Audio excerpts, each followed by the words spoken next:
साहित्य निधि में आज सुनिए मिथिलेश्वर जी द्वारा लिखी कहानी बारिश की रात। तो चलिए शुरू करते हैं। आरा शहर, भादों का महीना, कृष्ण पक्ष की अंधेरी रात, जोरों की बारिश, हमेशा की भांति बिजली का गुल हो जाना, रात के गहराने और सूनेपन को और सघन भयावह बनाती बारिश और बारिश की तेज आवाज़, अंधकार में डूबा शहर तथा अपने घर में सोए दुबके लोग। लेकिन सचदेव बाबू की आंखों में नींद नहीं। अपने आलीशान भवन के भीतर अपने शयन कक्ष में बेहद आरामदायक बिस्तर पर अपनी पत्नी के साथ लेटे, पर लेटने भर से तो नींद नहीं आती। नींद के लिए जैसी निश्चिंतता और बेफिक्री की ज़रूरत होती है, वो तो उनसे कोसों दूर थी। हालांकि यह स्थिति सिर्फ सचदेव बाबू की नहीं थी, पूरे शहर पर खौफ का ये कहर था। आए दिन चोरी, लूट, हत्या, बलात्कार, राहजनी और अपहरण की घटनाओं ने लोगों को बेतरह भयभीत और असुरक्षित बना दिया था। कभी रातों में गुलजार रहने वाला उनका ये शहर अब शाम गहराते ही शमशानी सन्नाटे में तब्दील होने लगा था। अब रातों में सड़कों और गलियों में नजर आने वाले लोग शहर के सामान्य और संभ्रांत नागरिक नहीं, संदिग्ध लोग होते थे। कब किसके यहाँ क्या हो जाए, सब आतंकित थे। जब इस शहर में वो अपना घर बनवा रहे थे, सचदेव बाबू बहुत प्रसन्न थे कि महानगरों में दम घोंटू, विषाक्त, अजनबियत और छल वातावरण से अलग इस शांत, सहज और निश्चल, निर्दोष गवाई शहर में बस रहे हैं। लेकिन अब तो महानगर की अजनबियत की अपेक्षा यहाँ की भयावता ने बुरी तरह से त्रस्त और परेशान कर दिया। ये बरसाती रातें उन्हें बर्बादी और तबाही का साक्षात संकेत जान पड़ती थी। इसे दुर्योग कहे या विडंबना कि जिस बात को लेकर आदमी आशंकित बना रहता है, कभी कभी वो बात घट भी जाती है। इस अंधेरी तूफानी बरसाती रात में जिस बात को लेकर वो डर रहे थे, सचदेव बाबू को इसका आभास भी अब होने लगा था।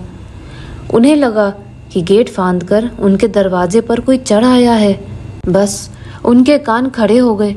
वे उस आगंतुक की आहट लेने लगे। उनकी शंका सही थी। अब दरवाजे पर थपथपाहट की आवाज़ भी आने लगी।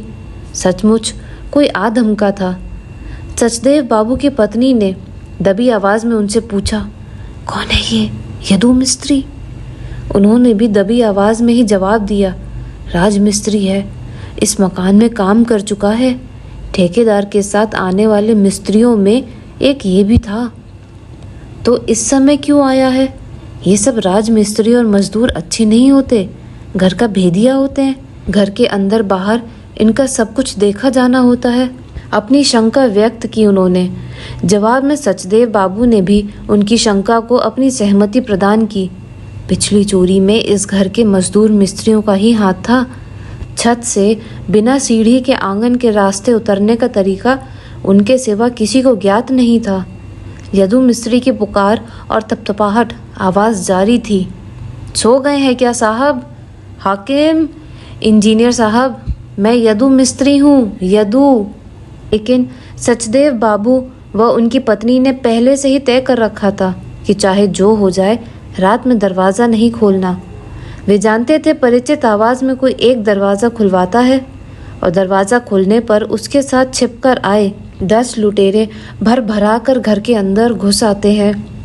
अब किसी पर विश्वास करने का समय नहीं रहा। मुसीबत और परिचय के नाम पर ही तो सब कुछ होता रहा है। उन्हें यदु की बातों में हरगिज़ नहीं आना। ठीक इसी समय उनकी पत्नी ने भी कहा, अपने मित्रों और रिश्तेदारों और पुलिस को फ़ोन क्यों नहीं करते हो?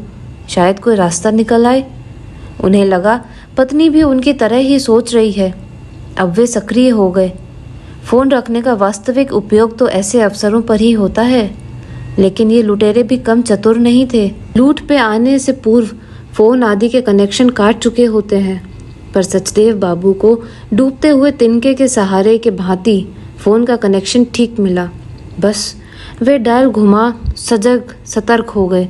अपनी इच्छित जगहों पर तत्क्षण फ़ोन कर धीमी आवाज़ में, ताकि बाहर यदु को उनकी आवाज़ सुनाई न पड़े और वैसे भी उनके शयन कक्ष और कमरों की बनावट ऐसी थी कि बंद दरवाजों और खिड़कियों के भीतर की आवाज़ बाहर नहीं पहुंच पाती।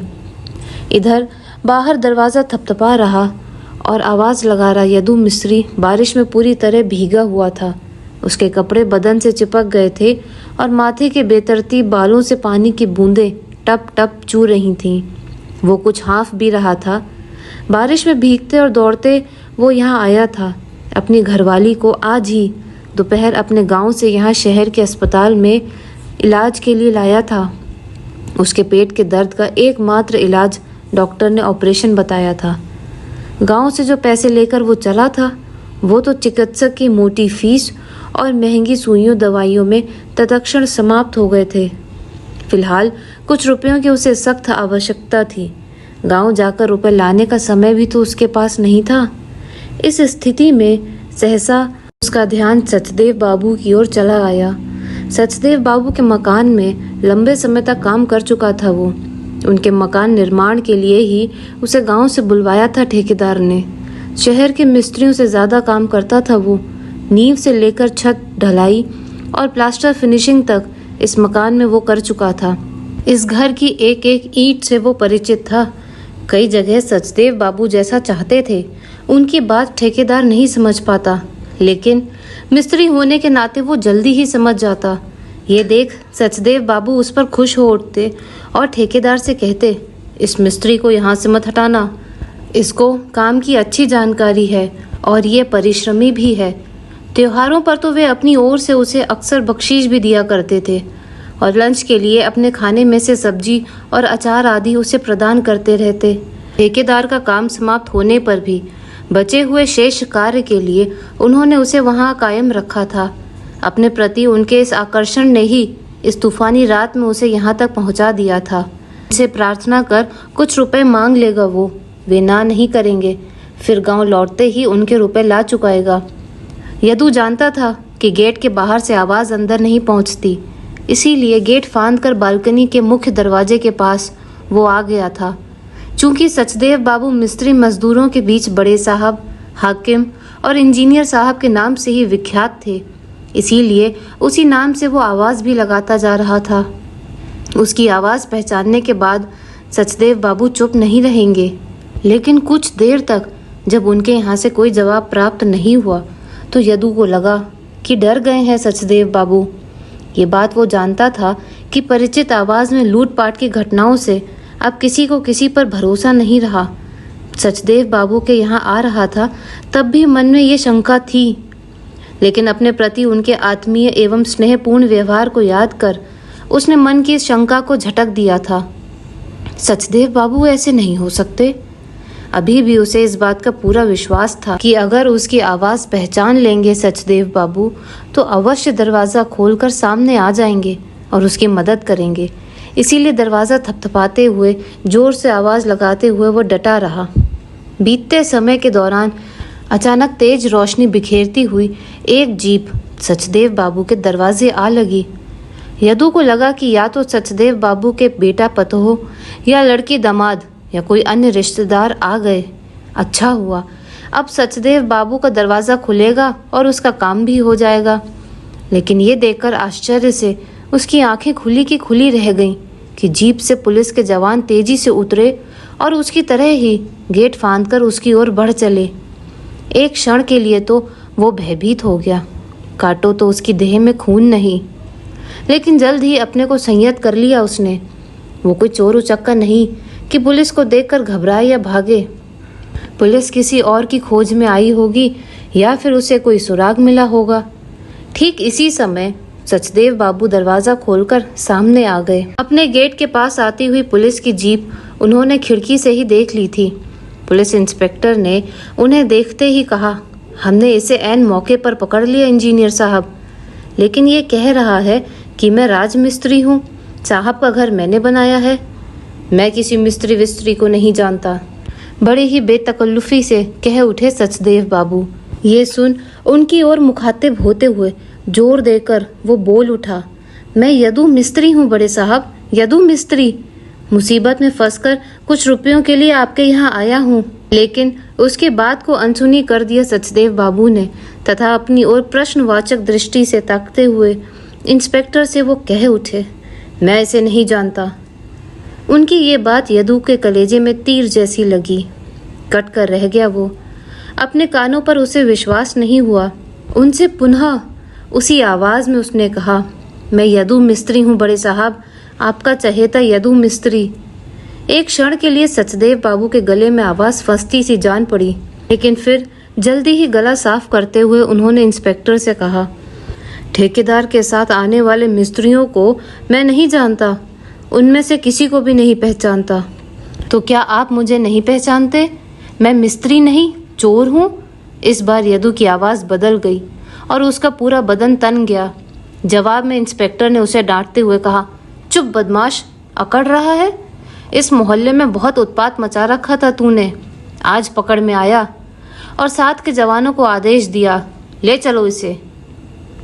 लेकिन इंस्पेक्टर की डांट के बावजूद कन्नी बसूली चलाने वाले उसके हाथ की मुट्ठियां कस गईं तथा अग्नेय नेत्रों से सचदेव बाबू को घूरते हुए गरज उठा वो, तो आप मुझको नहीं पहचानते?